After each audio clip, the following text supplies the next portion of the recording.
अकोला महानगरपालिकेच्या सर्वसाधारण सभेत 16 विरोधी नगरसेवकांच्या निलंबनानंतर आज नवे राजकीय चित्र पाहायला मिळाले। सभागृहात अनुपस्थित असले तरी या नगरसेवकांनी महानगरपालिकेच्या परिसरातच स्वतःची सभा घेतली। अकोला महानगरपालिकेच्या सर्वसाधारण सभेत विरोधी पक्षातील 16 नगरसेवकांना निलंबित करण्यात आल्यानंतर शहरातील राजकारण चांगलेच तापले आहे। आज होणाऱ्या सर्वसाधारण सभेत हे नगरसेवक अनुपस्थित होते, मात्र सभागृहात हजर नसतानाही या नगरसेवकांनी महानगरपालिकेच्या परिसरातच स्वतःची स्वतंत्र सभा आयोजित करत आपली ताकद दाखवण्याचा प्रयत्न केला। या सभेत त्यांनी निलंबनाच्या कारवाई विरोधात नाराजी व्यक्त केली आणि प्रशासनावर प्रश्नचिन्ह उपस्थित केले। या प्रकारामुळे महानगरपालिकेच्या परिसरात काही काळ तणावाचे वातावरण निर्माण झाले होते। नागरिकांमध्येही या घडामोडीची जोरदार चर्चा रंगली। निलंबनानंतरही विरोध आक्रमक भूमिकेत असल्याचे स्पष्ट झाले असून पुढील काळात अकोल्यातील राजकारण अधिकच तापण्याचे चिन्ह दिसत आहेत।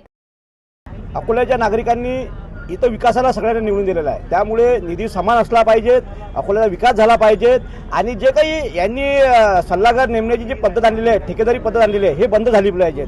त्यामुळे अकोल्याचा विकास होणार नाही।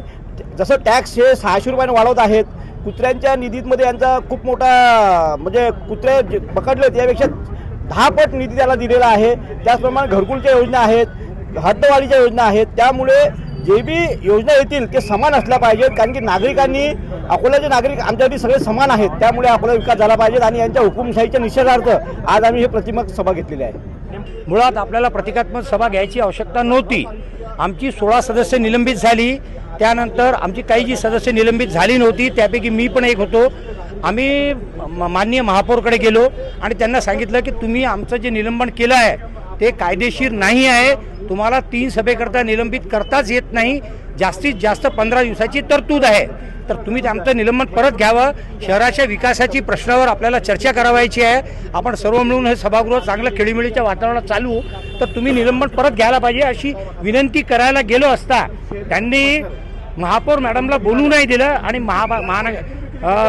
भाजपचे एक वरिष्ठ सदस्य आहे ते आले आणि त्यांनी परत नेहमीप्रमाणे आवाज दाबायचा प्रयत्न केला। आम्ही त्यांचा निषेध केला। जर कोणी सदस्य बोलत असेल तर तो महापौरासोबत बोलतो आणि बाकी कोणी सभापती असू द्या किंवा कोणी एखादा वरिष्ठ सदस्य असू द्या, त्याला त्याच्या मधात बोलायचा काहीच अधिकार नाही आहे। त्याचा आम्ही निषेध तिथेही केला आणि मग त्यानंतर आम्ही सभाचा निषेध करून आम्ही प्रतिकात्मक सभा इथे घेत आहोत आणि ही प्रतिकात्मक सभा घेण्यात त्यांनी भाग पाडला आम्हाला। देखिए यहाँ पे आज महापौर जनता से पूछ के, जितने भी यहाँ पे लोग मौजूद थे, कुछ नगरसेवक थे, कुछ नगरसेवक छोड़ के दूसरे थे, हमने पहला मुद्दा यहाँ पे रखा कि आप जब इस कुर्सी पे बैठोगे तो आपको जनता के हित पे फैसला लेना पड़ेगा।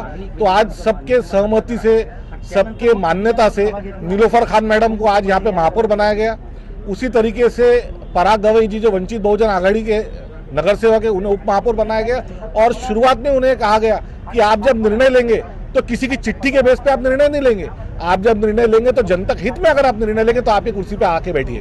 हमको निलंबित किया गया था, हम 14 लोगों को, इसके लिए हम लोग ने आज ये सभा आयोजित की है और इसमें हम बताना चाहते थे कि जैसे आज आप हमारे साथ ये बुरा कर रहे हो तो हम इसकी आवाज़ उठाना चाहते हैं। इसकी आवाज़ उठाने के लिए आज हमने ये सब ये किया है। मैं ये संदेश देना चाहूँगी सभी अकोला वासियों को कि हम सबको आवाज़ उठाना चाहिए भ्रष्टाचार के अगेंस्ट और हम सबको इन सब के लिए एक होकर बात करना चाहिए ताकि अकोला का विकास हो।